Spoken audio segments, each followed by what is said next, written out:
আচ্ছা, আমরা পায়রা উত্তোলনের মাধ্যমে আমাদের কাউন্সিলর কাপের শুভ সূচনা করছে আমাদের ডানকুনি পৌরসভা ভাইস চেয়ারম্যান প্রকাশ সাহা মহাশয়, আমার সিনিয়র কাকুরা সকলে রয়েছে। আমি বলবো যে পায়রাও উড়িয়ে দেওয়া হোক, আমাদের কাউন্সিলর কাপের শুভ সূচনা হোক।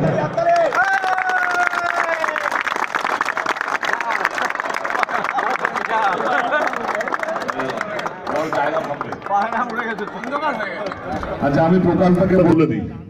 খেলা চলছে আজ, আপনি এখানে কি বলবেন? প্রকাশদা, তোমাদের পুরস্কারটা তুলে দিই। এখন তো খেলা, এক মিনিট তুমি একটু মাঠে চলে এসো। খেলা হচ্ছে, আমরাও খেলতে নেমে পড়েছি আর কি। তাই সেই জন্য এই সুন্দরভাবে খুব ভালো খেলা হচ্ছে। ভালো করে খেলা হোক, মানুষের শরীর গঠন হয়ে যাবে, ভালো থাকবে, সুস্থ থাকবে সবাই। নবমী কি শুভেচ্ছা দেবেন? রামনবমী সবাই যেন আমরা রামের কাছে প্রার্থনা করি যেন আমরা সুস্থ থাকি, সবল থাকি, সকল মানুষ, ভারতবর্ষের মানুষ যেন ভালো থাকে। দুখানা মাঠে স্পোর্টসম্যান ব্যাট করলেন, কি বলবেন? ওয়ার্ডে খেলা হচ্ছে, কি বলবেন? খুব সুন্দর পরিবেশ, আমরা ছোটবেলায় খেলাধুলো নিয়েই থাকতাম। এই পরিবেশে নিজেদের আমি একটু রানার্স টিমকে দেখে নেবো, প্রত্যেককে 12 জনকে, টিমের 12 জনকে একটু দেখে নেবো রানার্স টিমে। আন্তরিকতার সঙ্গে আমায় বলেছিল, তাই বলেছিলাম হ্যাঁ অবশ্যই খেলবো। তাহলে কি ওল্ড ইজ গোল্ড মেনেই নিতে হবে? বয়স্করাই তো জিতলো। এটা খেলার জয় হয়েছে, এটা আমাদের কারোর ব্যক্তিগত জয় না, এটা খেলার জয়, পরিবেশের জয়, মানসিকতার জয়, এটাই আমরা চেয়েছি। সবাই মিলে দাও। বলছি বাবান, একক দক্ষতায় কাউন্সিলর টিমকে ফাইনালে কোয়ালিফাই করলে কি বলবে? দাদার অনুপ্রেরণায় খেলেছি। দাদা লাস্ট ওভারটা যদি এরকম ডট না দিত, এই রানটা আরও 10 রান বেশি হতো। যাক, এখনও খেলে, এটাই আমাদের কাছে অনেক। আর দাদা বলেছে বলে আমরা এক টিমে খেলেছি, আমি খুশি। ম্যান অফ দ্য ম্যাচটা এমনি আমি দিয়ে দিয়েছি, বলছে আমি পাইনি, তাই আমি পেতাম। খেলার মহল পুরো একটা প্রফেশনাল খেলা যেরকম হয় সেরকম একদম ডেকোরেশন থেকে শুরু করে সব কিছু, কি বলবেন? সবার মজা, সবার আমার ছেলেদের একটা চাহিদা ছিল, সব কিছুই হচ্ছে, ক্রিকেট খেলাটা হচ্ছে না। এই ওয়ার্ডের যত ক্লাব রয়েছে সবাই আমার বলে একটা ক্রিকেট খেলা করলে হয়, বাইরের টিম দিয়ে আমরা খেলবো।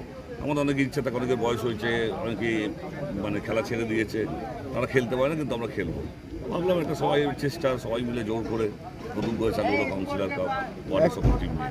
একই দিনে একই দুটো ওয়ার্ডে খেলা আছে, কোথাও কি আপনার জৌলসটা অনেক বেশি এগিয়ে গেল মনে হলো না? না, জৌলুস কিছু এগোনো নয়, ওই আমার ভাই আর এক কাউন্সিলরও করেছে। আসলে ব্যাপারটা হচ্ছে আমার ডেটটা আলাদা ছিল, 22 তারিখ ছিল। 22 তারিখ ছিল, তা সেদিন তখন তো রোজার মাস চলছিল। আমার সবাই বললো রোজার মাস, আমিও তখন চিন্তা করলাম যে ঈদ কেটে গেলে তখন করলে ভালো হয়। ওরও ডেটটা পেছিয়েছে, ডেটটা তখন ঠিক হয়নি, পরে ঠিক হয়ে গেছে, সমস্ত গেস্টদের বলে দিয়েছি। তখন বললাম ঠিক আছে, আলাদা আলাদা হোক, সব গেস্ট এদিক ওদিক যাবে, সব মানুষ, অনেক মানুষ, কিছু মানুষ ওদিকে খেলা দেখবে, কিছু মানুষ এদিকে খেলা দেখবে। কি বার্তা থাকবে খেলার মাঠ থেকে? খেলার মাঠ থেকে বার্তা থাকবে ধর্ম বর্ণ বিদ্বেষ নয়, সব মানুষ একসঙ্গে থাকো, সবাই ভালো থাকো, সবাই সুস্থ থাকো। আমরা মানুষ তত্ত্বে বিশ্বাসী, মুখ্যমন্ত্রী মমতা বন্দ্যোপাধ্যায় দল করি। তার মানে আমাদের একটাই নির্দেশ, বিপদে আপদে সর্বদা মানুষের পাশে থাকতে হবে, বিনোদনেও পাশে থাকবে, বিপদেও পাশে থাকবে। এই সব ছেলে নিয়ে একসাথে চলার উদ্দেশ্য একটাই, আমরা সবাই এক আছি, আমাদের কাছে ধর্ম বর্ণ নয়, আমাদের কাছে একতাই শক্তি, এটাই আমার উদ্দেশ্য। এর জন্যই আমরা ভালো থাকা, ভালো রাখা। আগামীকাল রামনবমী, কি শুভেচ্ছা দেবেন? সবাই ভালো থাকুক। অবশ্যই আমাদের হিন্দুদের আরাধ্য দেবতা শ্রীরামচন্দ্র, আমাদের অবশ্যই থাকবে। আমরা সবাই মিলে সনাতনী হিন্দু হোক, যেই হোক, তাদের কাছে রামনবমীর একটা আলাদা গুরুত্ব আছে। কিন্তু এমন কিছু যেন রামনবমী না হয় যে এই ধর্মের মানুষ থাকবে না, ওই ধর্মের মানুষ শুধু থাকবে, এমন নয়। সব মানুষ যেভাবে আমরা দুর্গাপুজো পালন করি, যেভাবে কালী পুজো পালন করি, যেভাবে ঈদ পালন করি, সেভাবেই একটা আমাদের অনুষ্ঠান রামনবমী, ভগবান শ্রীরামচন্দ্রের পুজো পালন করব একসাথে, আনন্দ বার্তা, সবাই ভালো থাকবে, এই একটাই বার্তা থাকবে। কল্যাণদা, শেষ একটি প্রশ্ন ম্যাচ, আজ কোনো বিরোধিতা নেই। দেখুন, আমার মানুষের পাশে থাকি, এখানে সব মানুষই খেলছে। যাদের চাকরি চলে গেছে তাদের জন্য দুঃখিত, কিন্তু এই কথা আপনাদের সামনে গলা বাড়িয়ে বলে যাই, মুখ বাজিয়ে বলে যাচ্ছি, মমতা বন্দ্যোপাধ্যায় তাদের পাশে আছেন, তাদেরও সুরাহা হবে। সাময়িক হয়তো একটা ধাক্কা এসছে, কিন্তু এটা মমতা বন্দ্যোপাধ্যায় নিজে বসবেন, কারুর কোনো ক্ষতি হবে না। হয়তো কারোর জন্য কারোর কিছু সামান্য ক্ষতি হয়েছে, কোনো মানুষের জন্য হয়তো হয়েছে, কিন্তু কোনো মানুষ খারাপ মানে দল খারাপ নয়। আমাদের মাথার উপর নেত্রী মমতা বন্দ্যোপাধ্যায়ের হাত আছে। যেভাবে পশ্চিমবঙ্গ ভালো আছে সেভাবে 26,000 মানুষও ভালো থাকবে, চিন্তা করতে হবে না। আমরা সবাই তাদের পাশে থাকবো। আর মমতা বন্দ্যোপাধ্যায় যখন নিজে কথা দিয়েছেন আমি আছি, আমি বসে দেখবো, তখন আমরা জানি এর সুরাহা হবেই। নিশ্চিত থাকুন, যাদের সমালোচনা করার দরকার তারা বাড়িতে বসে সমালোচনা করুক, ছুতো পেয়েছে সমালোচনা করুক, 26-এ আবার তারা শূন্যই হবে। কল্লোলবাবু, আর একটা কথা, শেষ প্রশ্ন, যে অভিজিৎ গাঙ্গুলি প্রাক্তন বিচারপতি, তিনি কিন্তু মুখ্যমন্ত্রীকে অনুরোধ করেছেন দিদি বলে, যে দিদি আপনি একটা কমিটি করুন, আমরা সবাই মিলে থেকে আজকে সব কিছুর ঊর্ধ্বে উঠে এদের পাশে থেকে এদের সুরাহা করি। কি ভালো বলবেন? করেছেন। উনি কখন কী কথা বলেন আমরা জানি না, অনেক বড়সড় মানুষ, আমার বলাটা আমি নিমিত্ত মাত্র, আমি এত বড় কথা বলতে পারবো না। দিদিকে বলেছেন, দিদি সবার মাথার উপরে আছে। বলছি ব্যাড লাক, ফাইনালে উঠতে পারলে না, কি বলবে? এটা দেখে লাগলো কি আমাদের কাউন্সিলর, আমাদের পৌরপিতা, তার সঙ্গে লড়ে আমরা জিতলাম, ফাইট দিয়েছি, মনে রাখবে, লড়ে হেরে জিতলাম। মানে হাড়ের ভেতরে আনন্দ রয়েছে, অনেক আনন্দ যে ফাইট করেছি, এতটা ফাইট করেছি যে একটু হলেও কাউন্সিলরের ফুসফুসটা একটু জমে গেছিল যে আমরা হয়তো হারবো, কিন্তু না, যেটা যে আনন্দ, খেলা তো হার জিতের মধ্যে আছেই, স্বাভাবিক ব্যাপার, কিন্তু খুব আনন্দ করছি। Thank you. টান টান উত্তেজনার ম্যাচ দেখলে কি বলবে? টান উত্তেজনা, পুরো খেলা চলছে, পুরো টুর্নামেন্টে পুরো কম্পিটিশনে ভর্তি। কল্লোল ব্যানি যে আয়োজনটা করেছে বিভৎস। এই ওয়ার্ডেই প্রথমবার হলে 15 নম্বর ওয়ার্ডে এত সুন্দর খেলাধুলো হচ্ছে। এবং থার্ড আম্পায়ার রিভিউ কি বলবেন? এটা আমার মনে হয় এই ডানকুতে প্রথমবার দেখছি, সেটা শুধু কল্লোল ব্যানার্জি করতে পারে। ভালো হচ্ছে খেলাটা। Thank you. বলছি টান টান উত্তেজনার ম্যাচ দেখলেন, কাউন্সিলর কোয়ালিফাই করলো ফাইনালে, কি বলবেন?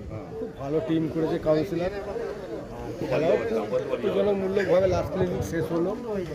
খেলাটা দেখেও মজা লাগলো আমাদের।